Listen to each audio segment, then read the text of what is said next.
नमस्कार, मैं हूं पवन त्यागी। पूरे देश की नजर इस बात पर है कि गुजरात, हिमाचल और दिल्ली एमसीडी, इसमें आखिरकार क्या होगा। क्योंकि कुछ न्यूज चैनलों ने जो सर्वे प्रस्तुत किया है, उस सर्वे में गुजरात में तो भारतीय जनता पार्टी की सरकार सबने बताई है, सिवाय आम आदमी पार्टी के कोई ये दावा नहीं कर रहा है कि गुजरात में बीजेपी की सरकार नहीं बनेगी।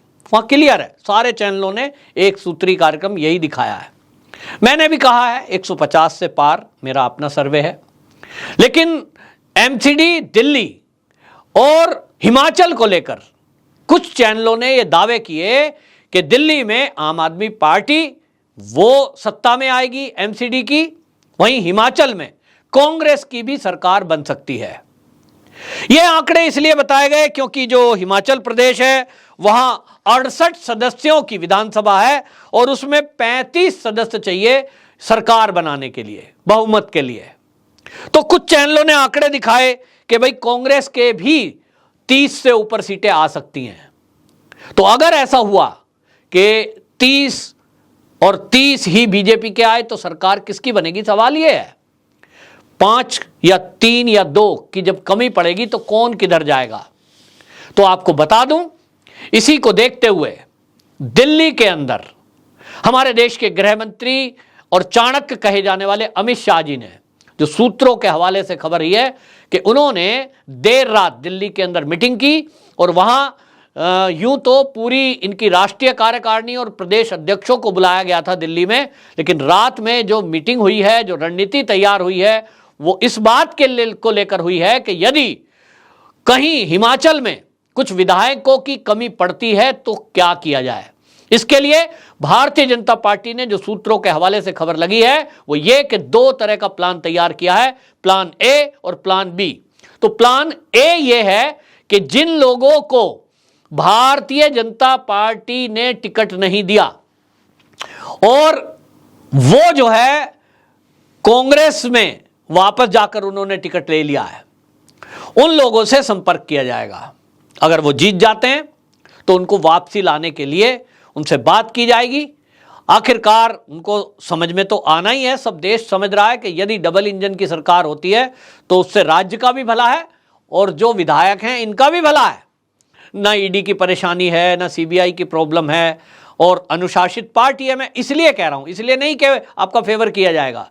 बीजेपी में भ्रष्टाचार करना संभव नहीं है, कंट्रोल रहता है ऊपर तक संगठन का, तो ये प्रॉब्लम से आप दूर रह सकते हो। दूसरी तरफ कांग्रेस है जिसका कल्चर ही भ्रष्टाचार का है।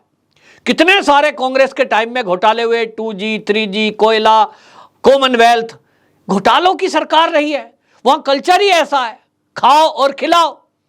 तो वहां जब जाएंगे और खाएंगे और खिलाएंगे तो ईडी के शिकंजे में फंस सकते हैं, इनकम टैक्स के शिकंजे में फंस सकते हैं, सीबीआई पकड़ सकती है, कई सारी संभावना है। जब आप अपराध करते हैं तो अपराध के लिए जो एजेंसियां बनी है वो शिकंजा तो कसेंगी। केंद्र में मोदी जी है, 24 के बाद भी मोदी जी ही रिपीट करने हैं। तो भाई ये तो न खाएंगे तो न खाने देंगे।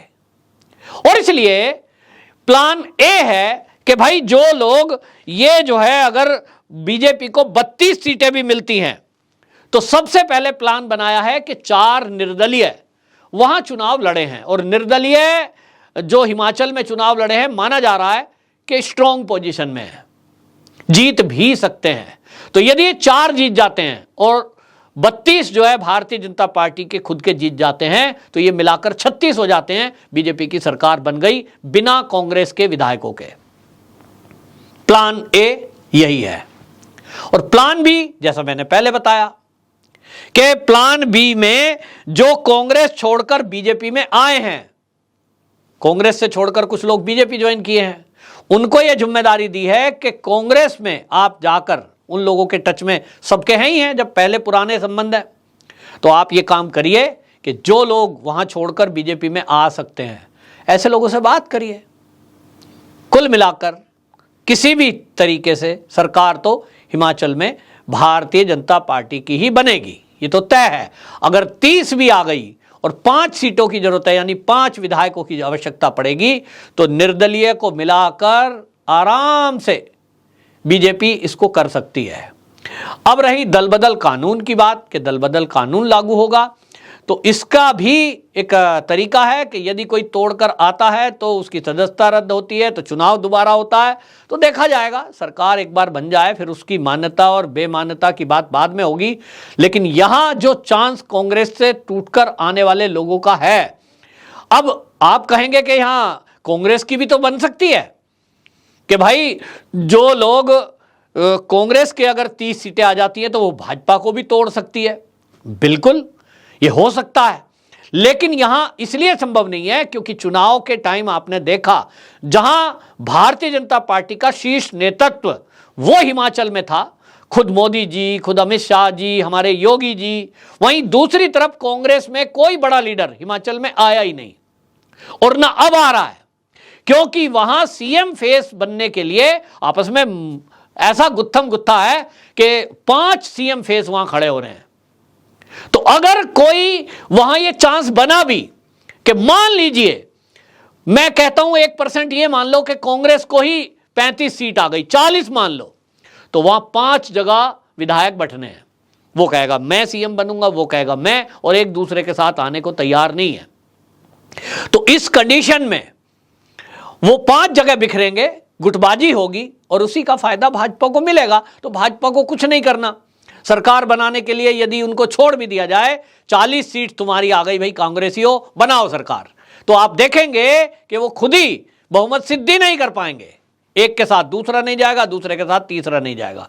और उस कंडीशन में 2 ही कंडीशन है, या तो दोबारा चुनाव 6 महीने बाद, या तो फिर भाजपा बहुमत सिद्ध करने के लिए अपना दावा पेश करे और उसमें बाकी कांग्रेसी फिर सपोर्ट कर दें।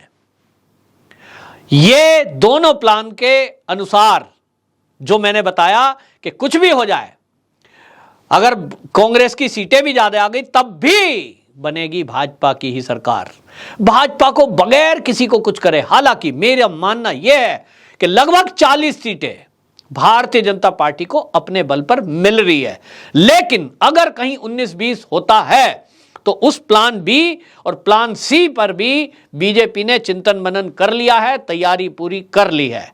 ठीक इसी तरह एमसीडी की बात करें, एमसीडी को लेकर भी ये बातें कही जा रही हैं। कुछ चैनल एक आध ही ने दिखाया है कि वहां आम आदमी पार्टी जो है 150 से सीटें अधिक ला रहा है। तो आपको बता दूं कि वो सर्वे तो झूठे साबित होंगे। हम भी जमीन पर उतरे हैं और हमने देखा है, तो यदि बहुमत के आंकड़े में थोड़ा बहुत कम रहेगा तो यहां मैं आपको बता दूं एमसीडी में भी 382 कैंडिडेट ऐसे थे जो निर्दलीय जगह जगह से खड़े हुए हैं। इनमें से यह माना जा रहा है कि 15 के करीब तो जीत ही सकते हैं। वो या तो भाजपा से थे या तो वो कुछ कांग्रेस से थे जिनके टिकट कटे।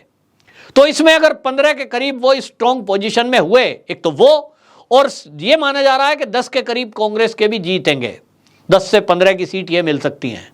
तो निर्दलीय प्लस कांग्रेस ये दोनों मिला करके, हालांकि सभी कांग्रेसी नहीं, लेकिन हां ये जरूर है कि इस 15-20 संख्या को भारतीय जनता पार्टी साथ मिलाकर यहां एमसीडी में भी हर कीमत में सरकार बनाएगी। और यहां भी आपको बता दूं, जो निगम पार्षदों में चर्चा है, मुझे नहीं पता, लेकिन जो चर्चा चल रही है दिल्ली में निगम पार्षद के, जो आम आदमी पार्टी के भी लोग चर्चा कर रहे हैं, वो क्या कह रहे हैं? वो ये कह रहे हैं भाई हमने जो है करोड़ों रुपया खर्च कर दिया। आरोप तो ये लगे थे कि भाई टिकट लाने में भी आम आदमी पार्टी से 1 करोड़ रुपया देना पड़ा। तो मान लो चलो आधा देना पड़ा, 50 लाख या 1 करोड़ चुनाव का खर्चा लगाकर हो गया। तो चर्चा ये चल रही है दिल्ली में कि अगर 1 करोड़ रुपया खर्च करके हम चुनाव जीते हैं तो वो 1 करोड़ रिकवर कैसे होगा? क्योंकि सिर पे बैठेगा वो केंद्र, क्योंकि दिल्ली अब केंद्र के अधीन आ गई है, बजट सीधा केंद्र देगा। अभी तक तो राज्य सरकार देती थी, तो हिसाब किताब भी केंद्र लेगा, और जब हिसाब किताब केंद्र लेगा तो केंद्र के सारे कानून भी लागू होंगे, ऑडिट भी टाइम टू टाइम होगा, हर पार्षद के जो बजट पर ध्यान रखा जाएगा, उनके काम की चेकिंग भी होगी।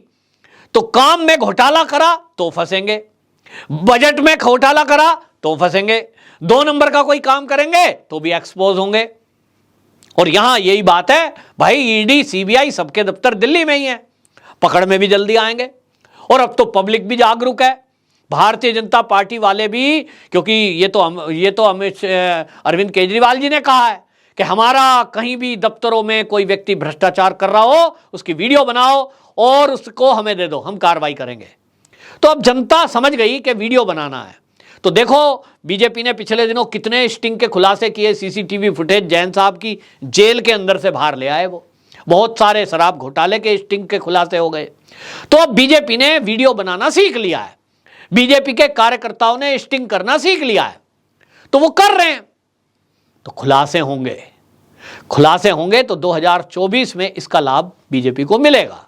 अगर सरकार नहीं भी, यानी मेयर अपना नहीं भी बना पाए, तो आप समझिए भारतीय जनता पार्टी फायदे में रहेगी, क्योंकि जनता को जो वादे किए हैं कूड़े का पहाड़ हटाने के, सफाई के, और जी हम तो बिल्कुल क्लीन कर देंगे, अब इसको तो हम पेरिस बना देंगे, इन दावों पर खरा उतरना केजरीवाल जी के लिए अपने बलबूते पर, यानी उनके पार्षदों के को बिना भ्रष्टाचार किए ये सब करना बहुत कठिन काम होगा। तो एक चुनौती है। भारतीय जनता पार्टी के दोनों हाथ में लड्डू है। यदि उनका मेयर बन जाता है तो उनके हाथ में मेयर बन गया, तो उसके जरिए वो दिल्ली के अंदर वो काम करेंगे कि मॉडल स्कूल की जो बात होती है, फिर एमसीडी के स्कूलों की बात होगी, साफ सफाई का ध्यान दिया जाएगा, भ्रष्टाचार पर लगाम लगाई जाएगी। अब आपको अमूलचूल परिवर्तन दिल्ली एमसीडी में दिखाई देगा, क्योंकि अभी तक दिल्ली राज्य के अधीन थी, अब केंद्र के अधीन आ गई है, और केंद्र के अधीन आने से सीधी निगरानी, चाहे भाजपा का ही मेयर क्यों ना हो, रखी जाएगी। तो काम अच्छा करेंगे, पब्लिक में मैसेज अच्छा जाएगा, 2024 के लोकसभा चुनाव में फायदा मिलेगा, क्योंकि लोगों के लिए झुग्गियों के बदले घर देना, उनको सरकारी और सुविधा केंद्र की जो है वो देना, वो एमसीडी के जरिए केंद्र सरकार कर सकती है। तो जब इंप्लीमेंट होगा, तो जैसे कई राज्यों में लाभार्थियों ने भाजपा को वोट किया है, जिनको फायदा मिल रहा है केंद्र से, वो वोट करेंगे, वोट प्रतिशत बढ़ेगा, लोकप्रियता बढ़ेगी बीजेपी की। और अगर एमसीडी में 1% भारतीय जनता पार्टी का मेयर नहीं बना, तो आप समझिए कि वो आम आदमी पार्टी को अभी सरकार को लेकर घेर रहे थे, अब एमसीडी को लेकर भी घेरेंगे, तो 2024 में उनको डबल फायदा होने का चांस है। यानी दोनों हाथ में लड्डू है। बहरहाल सोचना विचार करना उन लोगों को है जो कहीं ना कहीं भ्रष्टाचार करके अमीर बनने का सपना देख रहे हैं, और वो ये भी सपना देख रहे हों कि भ्रष्टाचार भी करें और एजेंसियों की नज़र से बचे भी रहें। ये दोनों काम मोदी सरकार में एक साथ संभव नहीं है। आपकी क्या राय है, कमेंट बॉक्स में जरूर रखें। और जो मैंने अपना ये बताया है, सूत्रों के हवाले से आपको जो जानकारी दी है, इस पर आपकी क्या राय है? क्या आप भी समझते हैं कि इसी तरह का कुछ हो सकता है, या आपकी राय इससे कुछ अलग है? जरूर कमेंट बॉक्स में बताएं। वंदे मातरम।